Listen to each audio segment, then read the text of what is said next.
जगन्नाथ महाप्रभु के एक परम भक्त हुए, उनका नाम था बंधु महंती। क्या नाम था? हाँ, बहुत दीनहीन परिवार से थे, ज्यादा संपन्न नहीं थे, ज्यादा संपन्न नहीं, संपन्न थे ही नहीं।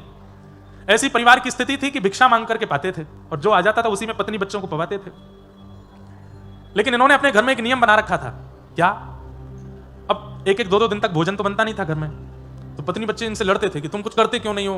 बहुत ध्यान से सुनिएगा, तुम कुछ करते क्यों नहीं हो, तुम्हारे पास कोई काम क्यों नहीं है, तुम कहीं से भोजन की व्यवस्था क्यों नहीं करके लाते। तो बंधु महंती जी अपने घर वालों से बोलते, आएगा, मैं एक काम करता हूं, मुझे एक नौकरी मिली हुई है। बोले क्या नौकरी है? बोले एक व्यक्ति ने मुझसे कहा है हमारे परिवार के नाम से तुम और तुम्हारा पूरा परिवार घर पे बैठ के कीर्तन किया करे तो हम तुम्हारे घर भोजन भिजवा दिया करेंगे। तो अपनी पत्नी बच्चों से बोले कीर्तन करो, कीर्तन करो जितना हो सके। एक दिन हो जाता, रात्रि तक भोजन की व्यवस्था नहीं होती, तो पत्नी बच्चे कहते भोजन तो आया नहीं। बोले कि सेठ जी प्रसन्न नहीं है कीर्तन से, इसलिए नहीं दे रहे भोजन, और करो। तो बच्चे भोजन के लोभ में खूब जोर जोर से मंजीरा बजा बजा के कीर्तन करते थे, और इतने में ही 2-4 दिन में किसी की दया आ जाती, किसी को वो थोड़ा बहुत राशन दे जाता, और देखा कल तुमने कीर्तन बढ़िया किया, सेठ जी ने प्रसाद भिजवा दिया, पाओ अब इसको। बच्चे लोग पाते, आराम करते, पत्नी भी प्रसन्न हो जाती। फिर भूख लगती तो कहते भजन करोगे तभी आएगा।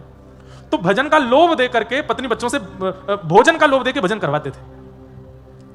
बंधुओं, जिनके घर में बच्चे या फिर संबंधी जन ठाकुर जी का स्मरण नहीं करते, उनको ऐसे बहाने ढूंढने चाहिए भजन करवाने के। हम कह रहे हैं झूठ बोल के ही सही, कह दो उसको। बोले सुन, तू चाहता है ना कि तेरा ब्याह उससे हो जाए? बोले हाँ चाहता तू। एक ज्योतिषी जी ने बताया। बोले क्या? बोले दोनों भुजा उठा के उछल उछल के हरि नाम संकीर्तन करेगा तब तेरा ब्याह होगा। मांस मच्छी छोड़ देगा, भगवान का नाम जब शुरू कर देगा, सिर पर ब्रह्म तिलक धारण करेगा, ठाकुर जी का चंदन लगाएगा तो उससे ब्याह होगा। भैया भक्तमाल जी साक्षी हैं इस बात की कि प्रारंभ में नाटक किया था, लेकिन कुछ समय बाद वो असलियत में परिवर्तित हो गया, ठाकुर जी ने उसको स्वीकार कर लिया। एक बात तो पता नहीं भूल गया, आज श्री भक्तमाल जी के रचनाकार श्री नाभा जी का भी जन्मोत्सव है, उनका भी प्राकट्य दिवस है। श्री नाभा गोस्वामी जी, जिन्होंने भक्तमाल जी की रचना अपनी गुरु आज्ञा से की।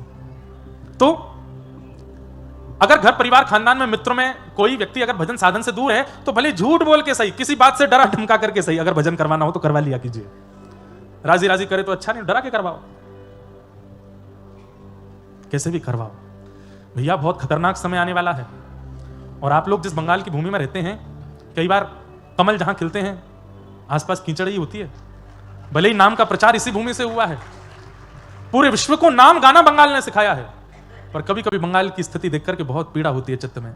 आज भी चैतन्य महाप्रभु की भूमि, आज भी नाम भगवान की भूमि, आज भी गंगा मैया की समुद्र में प्रविष्ट होने वाली गंगा सागर की भूमि, आज भी श्री हमारे भागवत के कपिल देव भगवान की भूमि गौ मांस और गौ रक्त से आज भी रंगित है। ये एक बहुत बड़ा दुर्भाग्य है।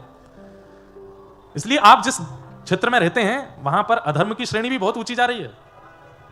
इसलिए हमारी प्रार्थना है, अभी अपने नेत्रों के आगे दिखने वाले जितने लोग हैं उनका कल्याण खुद का भी कर लो, उनका भी करवा दो, क्योंकि आपके बाद का जो समय है वो बहुत खतरनाक होने वाला है, इससे भी ज्यादा भयावह होने वाला है। हम अपना बुढ़ापा, हमारा बुढ़ापा अच्छा नहीं होगा, मतलब वैसे तो कथाएं तो करते रहेंगे, नाम जपाती तो करते रहेंगे, पर बुढ़ापा अच्छा नहीं, मतलब माहौल बहुत खराब हो चुका होगा संसार का।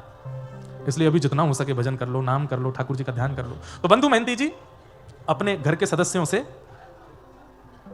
झूठ बोल करके, बहाना करवा करके भजन करवाते थे। सब लोग ध्यान से सुनना। पर एक दिन ठाकुर जी ने इनकी ऐसी परीक्षा ली, 1 दिन 2 दिन 4 दिन 5 दिन 10 दिन 15 दिन हो गए, कोई अन्न नहीं आया। बच्चे बोले पिताजी ऐसे कैसे सेठ जी, हमारे मंजीरा बजा बजा के हाथ में घाव हो गए, हम सो नहीं रहे और वो हमारे कीर्तन से प्रसन्न नहीं हो रहे। तब बंधु महंती जी ने एक बात और बोल दी। अब इसको झूठ, मेरे को झूठ शब्द प्रयोग करना अच्छा नहीं लग रहा, ये झूठ नहीं है। जिस बात से या जिस साधन से व्यक्ति भजन में लग रहा हो वो झूठ कैसे हो सकता है?